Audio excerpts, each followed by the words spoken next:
Antara paparan menarik hari ini, kerajaan bangunkan ekonomi penjagaan dalam pembangunan negara. Abang Sanusi bertarung dengan Ikan Yu untuk beli banglo. Tidak mustahil UMNO kembali tawan Terengganu. Bersatu dakwa Anwar dibela, kaki Cina jaga duit negara.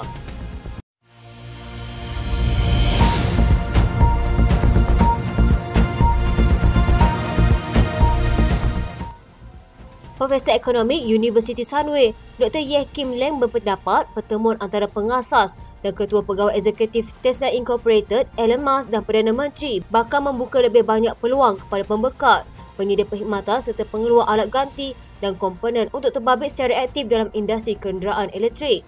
Beliau berkata perbincangan melibatkan Datuk Seri Anwar Ibrahim dengan bilioner itu juga akan membawa kepada komitmen selanjutnya yang boleh memberi manfaat kepada ekonomi Malaysia secara amnya. Menurutnya, sebarang komitmen yang bakal muncul hasil daripada mesyuarat itu akan menyediakan industri EV Malaysia dengan rangsangan besar. Katanya pelaburan ikonik biasanya mempunyai kesan limpahan yang lebih besar melalui peningkatan, pengukuhan keyakinan pelabur tempatan dan asing serta lebih banyak penyertaan dalam pelaburan.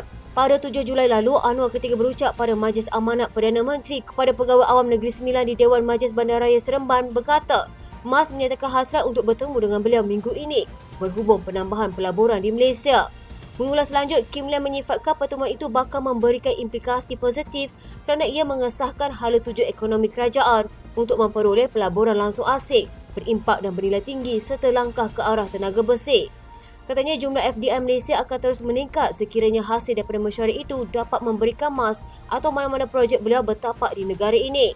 Pada 20 Julai ini, Tesla, pereka dan pengilang EV yang beribu pejabat di Austin, Texas, Amerika Syarikat akan membuat kemunculan rasminya di Kuala Lumpur. Menteri Pendidikan Fadlina Siddiq memberi tempoh 3 bulan kepada setiap sekolah untuk menyelesaikan kerja penyelenggaraan tanda sekolah demi keselesaan pelajar. Beliau berkata ketika ini pihaknya dalam proses mengagihkan peruntukan RM70,000 kepada setiap sekolah di seluruh negara. Semua sekolah akan menerima RM70,000 lebih kurang untuk penyelenggaraan sekolah. Jadi sekarang ini adalah urusan menurunkan peruntukan ini dan akan terus dilaksanakan. Kami hanya bagi 3 bulan saja untuk semua sekolah melaksanakan program ini dan hasilnya kita nak tengok impaknya kepada maknanya penaiktarafan tanda sekolah.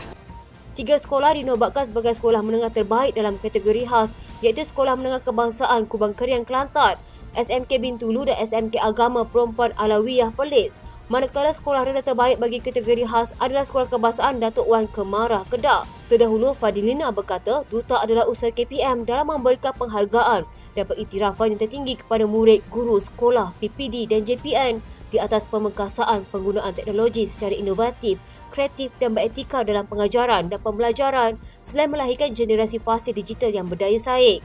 Justru katanya pembangunan bakat dan modal insan dalam ekonomi digital memberikan persiapan generasi murid yang fasih dalam bidang itu yang pada masa sama berupaya menghadapi apa jua cabaran. Katanya oleh yang demikian budaya inovasi dalam kalangan murid perlu dipupuk supaya mereka bersedia untuk mendepani perubahan sejajar dengan perkembangan teknologi global dan usaha memperkasakan teras ketujuh KPM.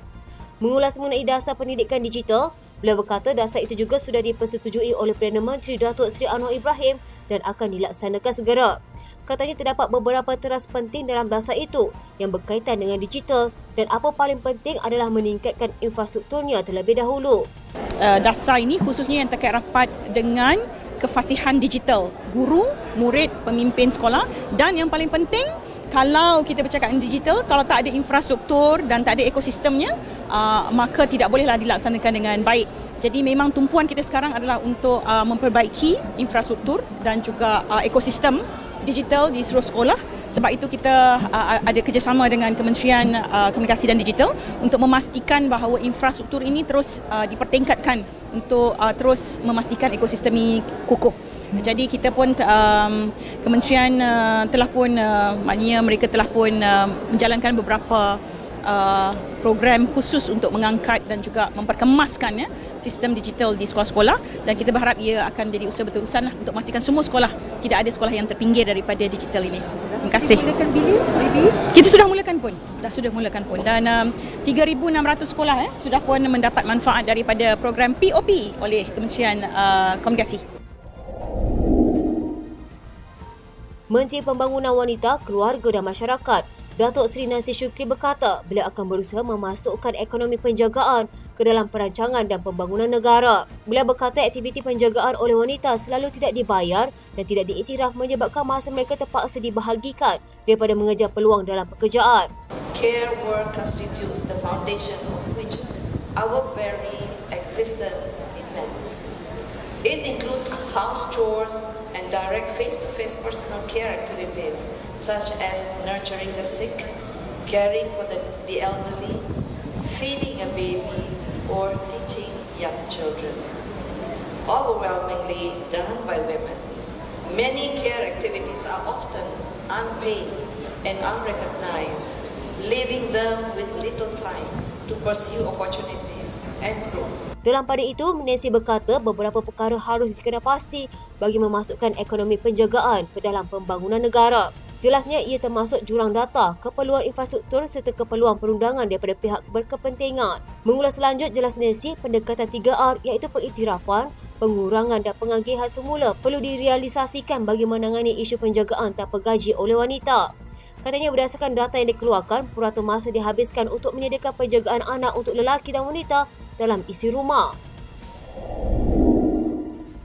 Menteri Besar Kedah Muhammad Sanusi Makno mendakwa pemfitnah sedang bekerja keras menjelang pilihan raya negeri untuk mempengaruhi orang ramai bahawa dia kini hidup kaya raya hingga mampu membina sebuah rumah banglo di Sik seperti yang ditularkan menerusi media sosial. Menerusi satu kenyataan yang disiarkan di media, Menteri Besar Kedah itu berkata banglo berkenaan adalah milik abangnya yang bekerja sebagai penyelam dasar laut. Katanya, mengapa jadikan dia mangsa seolah-olah rumah itu dibina dengan duit haram sedangkan dia telah lama bekerja keras mencari rezeki hasil titik peluhnya sendiri. Apa salah dia kepada kalian sehingga tidak berkira-kira langsung menyebar fitnah sedangkan kalian tidak kenal pun siapa pemilik rumah itu?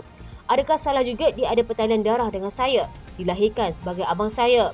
Adakah kerana dia abang saya, dia tidak boleh bina rumah besar walaupun dia ada duit dan mampu untuk membina rumah seperti itu? Adun Jeneri itu berkata rata-rata penduduk Sik tahu rumah itu rumah abangnya dan bukan rumahnya. Katanya mudah sungguh kalian buat dosa-dosa berat pula. Sedangkan antara kalian ada yang tidak pernah lalu malah tidak tahu pun rumah itu di mana. Orang Sik rata-ratanya tahu rumah itu rumah Budin bukan Sanusi. Kini tular di media sosial yang memaparkan foto sebuah banglo di Sik lengkap dengan imej Google Map yang cuba digambarkan sebagai banglo mewah milik Muhammad Sanusi bernilai 7.8 juta ringgit menggunakan nama abangnya. Mengulas lanjut, Menteri Besar itu berkata, sebagai adik, dia tahu abangnya sudah lama bekerja keras untuk membahagiakan keluarganya dan menegaskan tiada satu sen wang miliknya digunakan untuk membina rumah itu. Katanya selama ini, abangnya terpaksa meninggalkan isteri dan anak-anaknya sehingga ada kalanya selama 3 atau 4 bulan sebelum dapat kembali bertemu keluarga. Katanya bukan sekali dua tetapi banyak kali ketika isterinya bertarung nyawa melahirkan anak. Si suami pula sedang bertarung dengan Yu dan Jerung di dasar laut. Mereka suami isteri termasuk anak telah banyak berkorban selama ini. Amat menyedihkan tak kala sampai masa untuk mereka mengacak sedikit kegembiraan dapat masuk rumah yang baru siap. Ada pula orang yang dengki dan sakit hati hingga tergamak menjajah fitnah kononnya rumah itu bukan milik mereka. Apa salah mereka kepada kalian? Dia berkata sebagai seorang adik, dia tahu abangnya bukan sahaja seorang yang cekal tetapi sudah lama bekerja keras untuk membahagiakan keluarganya. Katanya dia seorang yang berhati cekal, buat kerja, berdisiplin dan mempunyai kesanggupan yang sangat tinggi untuk meningkatkan taraf hidup. Dia juga bijak menguruskan wang dan membeli harta. Saya sendiri kagum dengan pengorbanan dan kesanggupannya. Abang saya menguruskan hidup dengan disiplin dan kualiti yang tinggi, jauh meninggalkan macam-macam politik yang hati mereka sentiasa diselubungi dendam, marah dan benci. Mereka dengan mudah menyebar fitnah untuk mendapat sedikit habuan atau memuaskan dendam kesumat yang lama terpendam. Mereka seperti lalat pengharung tahi yang kotor lagi jijik. Bersiap sedialah kalian semua untuk menjawab di dunia dan akhirat atas dosa yang telah disebarkan. Pengerusi UMNO Terengganu Datuk Seri Ahmad Said berkata, politik Terengganu sentiasa berubah-ubah dan tidak mustahil UMNO menjadi kerajaan negeri selepas kekalahan pada 2018. Beliau berkata berdasarkan rekod kerajaan yang menerajui negeri tersebut, ia sentiasa bersilih ganti di antara dua parti berkenaan. Menurutnya, biarpun UMNO tewas teruk pada pilihan raya umum ke-15, tapi tidak mustahil parti itu kembali menjadi kerajaan. Katanya, Terengganu merupakan negeri pertama yang diperintah oleh PAS selepas pilihan raya pertama tetapi hanya bertahan 2 tahun 8 bulan kerana adanya undi tidak percaya.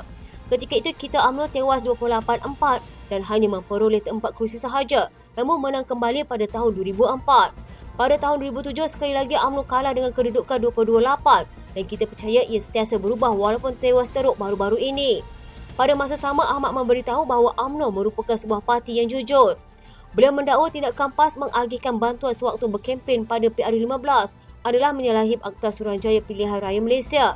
Katanya, perbuatan itu dianggap rasuah kerana parti tersebut menyalurkan bantuan beberapa hari sebelum pilihan raya berlangsung. Bayangkan semua golongan diberikan bantuan itu tidak kira anak muda, pelajar universiti, veteran dan sebagainya. Tindakan PAS itu menyebabkan kita UMNO kalah teruk sehingga 20,000 hingga 30,000 undi. Dalam pada itu, Ahmad menjelaskan sewaktu UMNO menjadi kerajaan negeri, parti tersebut tidak pernah gagal dalam menyalurkan bantuan raya. Dia memberitahu bermula tahun 2001, UMNO sudah mengagihkan dana untuk orang ramai menyambut Hari Raya dan ia diteruskan sehingga tahun 2018. Ahli Jawatan Kuasa Penerangan Bersatu Badrul Hisham Syaharin menggesa SPRM menyiasat Perdana Menteri Datuk Seri Anwar Ibrahim berhubung pemilikan kediaman peribadinya di Kajar Selangor. Badrul yang lebih dikenali sebagai Cik Gubat mendakwa rumah di Sungai Lok yang didiami Anwar adalah milik tauke Cina yang penuh misteri. Cik Gubat berkongsi dokumen yang didakwa ditandatangani oleh Setiausaha Sulit kepada Anwar yang mengesahkan banglo itu dimiliki oleh individu yang dikatakan ahli perniagaan. Dalam sidang media yang diadakan selepas membuat laporan di Ibu Pejabat SPRM, Badrul turut membangkitkan isu Anwar menggunakan beberapa kereta mewah yang didakwa bukan milik pengerusi Pakatan Harapan itu. Ini termasuk kereta Jaguar yang didakwa dimiliki oleh Yayasan Aman Berhad yang Anwar adalah pengasas dan penasihatnya, dan sebuah BMW yang didakwa dimiliki oleh ahli perniagaan lain dari Selangor. Siapa tycoon Cina tersebut? Menurut carian, nama tauke Cina itu terkait projek perniagaan besar bernilai berbilion. Adakah wujud konflik kepentingan dan urusan perniagaan? Bagaimana perjanjian dia duduk situ? Ada kena isytihar, dia Perdana Menteri. Menurut Badrul, Anwar sepatutnya berhenti bercakap mengenai ketelusan jika pada masa sama menggunakan premis dan kereta yang bukan miliknya. Selain itu, pengerusi Muafakat Nasional Negeri Sembilan itu juga mempertikaikan sebidang tanah di Port Dickson yang dibeli Anwar pada harga RM1 juta tahun lepas. Media telah menghubungi pejabat Perdana Menteri untuk mendapatkan ulasan. Sekian rentasan malam di TV pada hari ini.